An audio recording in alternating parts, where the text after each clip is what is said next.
Bonjour, bienvenue au Paradis sur Terre. Je suis Gabriel et je veux vous parler de devenir un translateur d'émotions. Et je sais même pas si c'est le bon mot, translateur, traducteur. Devenir un bon traducteur d'émotions, ok?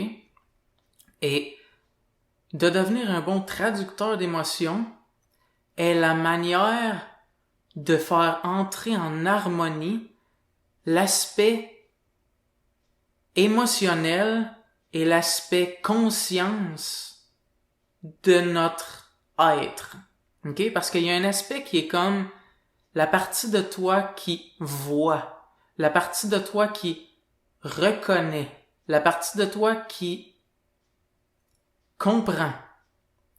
Et il y a la partie de toi qui est émotionnelle. Et la partie de toi qui est émotionnelle a besoin d'être compris par la partie de toi qui est conscience. Et tant et aussi longtemps que conscience ne comprend pas émotion, il y a un genre de conflit. Parce que la partie émotionnelle de toi se sent incomprise.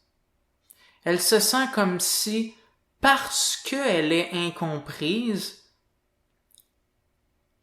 tu ne vivras pas en conséquent de ses besoins. Tu ne diras pas les bonnes choses. Tu n'entreprendras pas les bonnes pratiques. Il va y avoir un désaccord. Parce que la partie conscience de toi n'arrive pas à bien cerner qu'est-ce que les émotions tentent de dire. Mais les émotions, c'est comme si ils ne savent pas parler. C'est comme si l'état d'être est leur manière de parler, mais ils n'ont aucun mot. Et ça, c'est très désagréable pour eux, parce que parler appartient à la conscience. Parler fait partie de l'aspect qui est conscience de toi. Et émotion n'est pas relié. Donc, les émotions ont besoin de la conscience pour que les mots rendent justice à leur expérience. Puis par rendre justice à leur expérience, je veux dire les mots qui représentent réellement l'expérience de l'émotion. Et c'est aussi comme ça que l'on guérit les aspects émotionnels à l'intérieur de nous. Et même que une guérison émotionnelle peut se faire aussi chez quelqu'un d'autre. Tu peux guérir quelqu'un d'autre, émotionnellement parlant, lorsque tu es assez réceptif pour entendre non pas juste qu'est-ce que la personne dit, mais comment la personne se sent. Et ce que tu vas voir, c'est que il y a comment la personne se sent, et il y a ce qu'elle dit par rapport à ce qu'elle se sent. Mais lorsque quelqu'un parle, pendant qu'il est dans un certain état émotionnel, tu peux te rendre compte que sa conscience, lorsqu'elle parle, elle ne rend pas bien justice à son état émotionnel. Elle dit, ils ont fait quelque chose de pas correct, sont pas corrects, j'aime pas ça quand ils font ça, non. Ou bien ils disent, pourquoi tout arrive toujours juste à moi, puis non. Mais lorsque tu es réceptif à ce qu'ils disent, ce que tu réalises, c'est que la raison pour laquelle leur situation est si difficile, c'est parce que l'état émotionnel n'a pas eu la conscience pour reconnaître ses besoins, pour qu'elle se sente comprise. Et quand elle se sent comprise, elle se sent en même temps aimée. Lorsque tu te sens compris, c'est un relâchement. Parce que c'est comme si ton état émotionnel, il était pris en cage, puis il disait, en fait, il peut pas parler.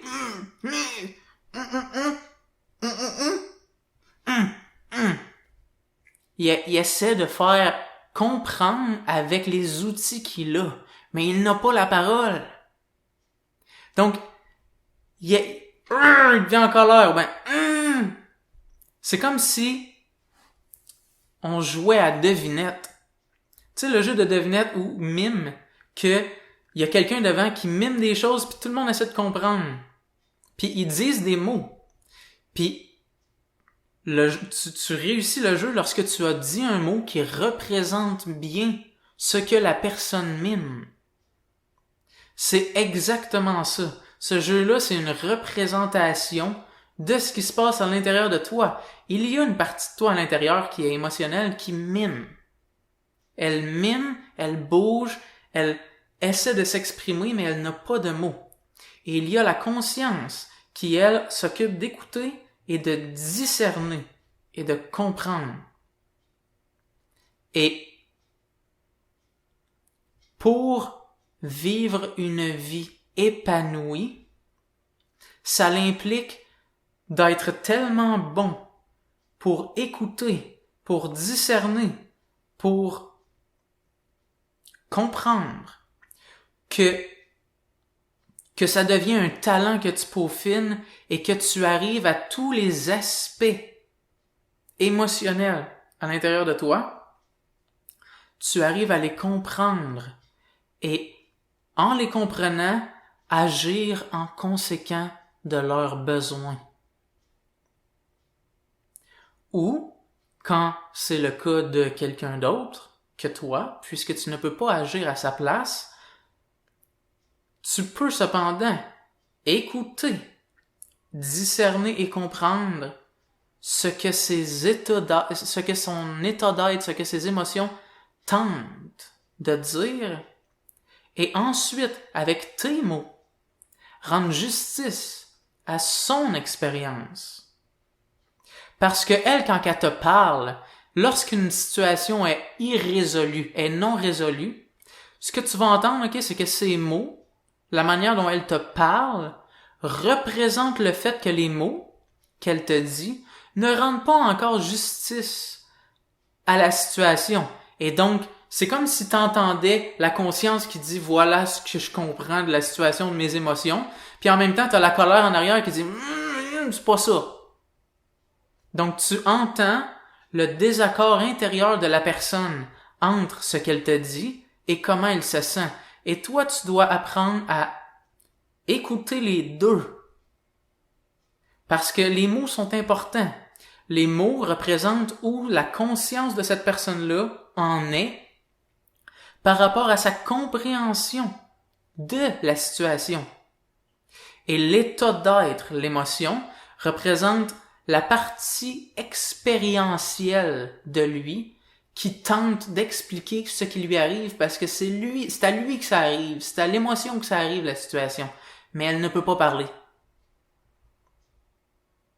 Et donc, si tu arrives à aider la conscience de l'autre à comprendre l'émotion de l'autre, ils vont arriver en accord. Et par compréhension, ils vont se comprendre et ils vont maintenant être en harmonie. C'est pour ça que le cœur est au centre de notre machine.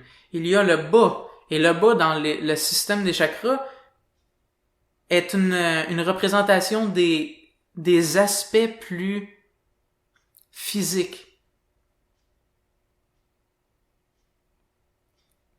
Peut-être pas physique, plus humain, plus expérientiel. Et les chakras du haut représentent les aspects plus divins, plus la perspective la conscience, la connexion, la parole, l'expression. Et il y a le cœur en plein milieu,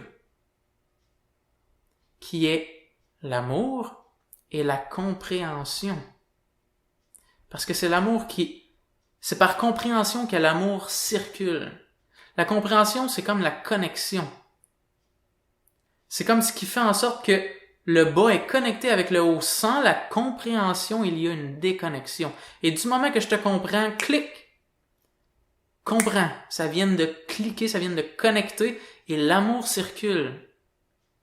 Et maintenant, lorsque je m'exprime, lorsque je vis en accordance avec mon état d'être, avec la situation telle qu'elle est, plutôt que de faire des choses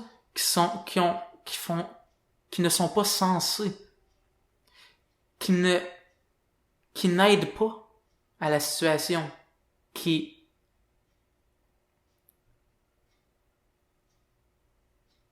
sont réprimées, qui sont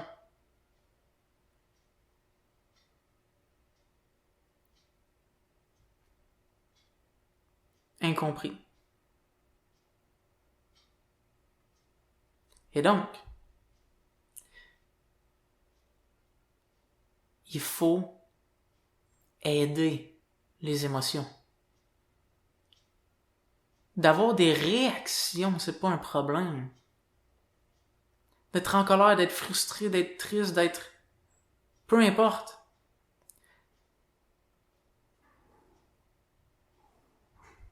C'est une partie de toi qui a besoin d'être comprise pour que la parole rende justice à comment il se sent. Puis lorsque tu t'exprimes en conséquent de... Lorsque tu t'exprimes en conséquent de comment l'émotion se sent et que tes mots représentent vraiment comment l'émotion se sent respectée. Et ta tristesse n'est pas remplie de frustration en même temps. Elle est remplie de bien-être. Mais elle est triste pareil. Mais elle se sent comprise. Ta colère, elle pourrait être en colère pareil. Des fois, juste le fait qu'elle soit comprise, la colère, ça l'arrête. Des fois, non. Mais, lorsque la colère est comprise, ça va ressembler un peu plus à de la passion. Puis il y aura personne vraiment qui va être attaqué dans l'histoire. Parce que ça va devenir une genre d'intensité. Parce que la colère essaie de dire ça, c'est important pour moi. C'est important. Et donc, lorsque c'est important et que l'on n'accorde pas cette importance-là à la situation, il y a comme un sentiment de là, j'ai le goût de faire du mal. Parce que c'est important, puis je sens que ça, c'est pas respecté. Et lorsque la conscience peut le voir, et avec ses mots, rendre justice à son intensité, elle est en colère, mais en même temps, elle a de la joie. Parce que voilà exactement ce que j'ai besoin de dire. Et puisque ça se dit, à un moment donné, la colère va s'estomper. Parce que on a fait ce qu'on avait besoin de faire. On a exprimé cette colère-là. Mais on n'a pas attaqué personne. On a rendu justice à ce que l'état d'être, l'émotion, avait besoin d'exprimer. Et généralement, quand on fait ça, ça l'aide pas juste nous, ça l'aide tout le monde. Parce que quand on rend justice aux émotions, là, même si c'est déconfortable pour les autres à entendre, c'est toujours constructif. C'est toujours aidant. C'est toujours bénéfique. Lorsque la conscience comprend l'état d'être, l'émotion, et lui rend justice par la parole, par les actions, ça l'aide toujours tout le monde. Et les seuls moments où on a l'impression que ça l'aide pas les autres, c'est parce que les autres, leurs émotions, eux ne se sentent pas respectés. Et eux ont besoin de se faire entendre pour se faire respecter eux-mêmes. Et donc, de te voir dans cet état-là, d'un certain épanouissement, peuvent leur donner le sentiment « et moi là-dedans ». Puis ils ont raison.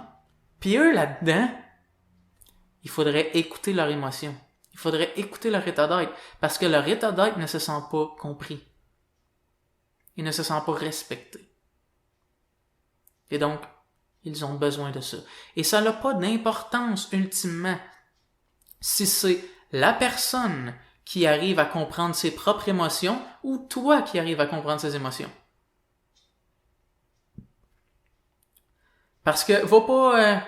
ça, c'est comme ces temps-ci, là, c'est une phrase que j'essaie de démolir. C'est... On ne change pas les autres, on peut seulement se changer soi-même. Bullshit. Ultimement, la sagesse qui tentait d'être dit dans cette phrase-là est vraie. Mais elle a été complètement incomprise pareil. Et les gens utilisent cette phrase-là pour ne pas écouter. Et ils n'écoutent pas les autres et ils disent non. Il se changera lui-même. Moi, je m'occupe de moi. Ça, c'est du déni. Et tu peux écouter l'autre, comprendre ses émotions, exprimer justement pour lui ce que son état d'être, ce que ses émotions ont besoin d'entendre. Et ce que ça fait quand tu fais ça, c'est que ça donne l'opportunité à sa conscience d'entendre les mots que son état d'être a besoin d'entendre, que ses émotions ont besoin d'entendre. Et là, parce que lui, il y a une désharmonie à l'intérieur de lui, sa conscience est en conflit avec ses émotions, et là, il entend toi, qui dit exactement ce que son état d'être a besoin d'entendre. Et là, sa conscience voit, oh, lorsqu'il dit ça, je me sens bien. Lorsqu'il dit ça, j'ai l'impression que c'est exactement ce que j'ai besoin. Lorsqu'il dit ça, j'ai l'impression que j'ai besoin de suivre ça pour faire en sorte que mon état d'être se sente respecté. Et donc, ça m'aide.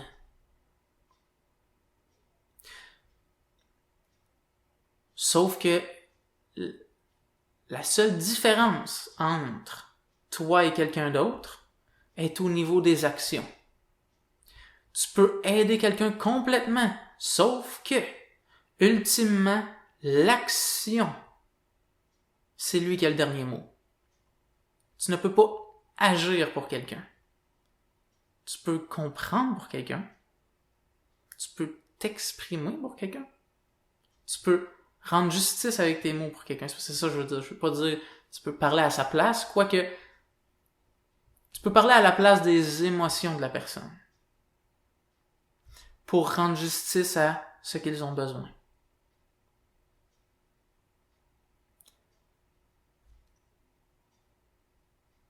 Mais est-ce qu'il va le faire? Ça le regarde. Mais toi, tu vas avoir fait ton travail tout de même.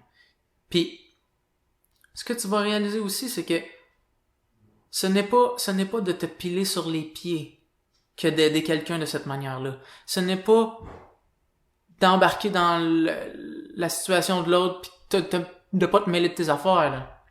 Au contraire, lorsque tu es réceptif comme ça, et lorsque tu apprends à rendre justice à l'état d'être des autres, tu vas apprendre à te connaître toi-même comme incroyablement.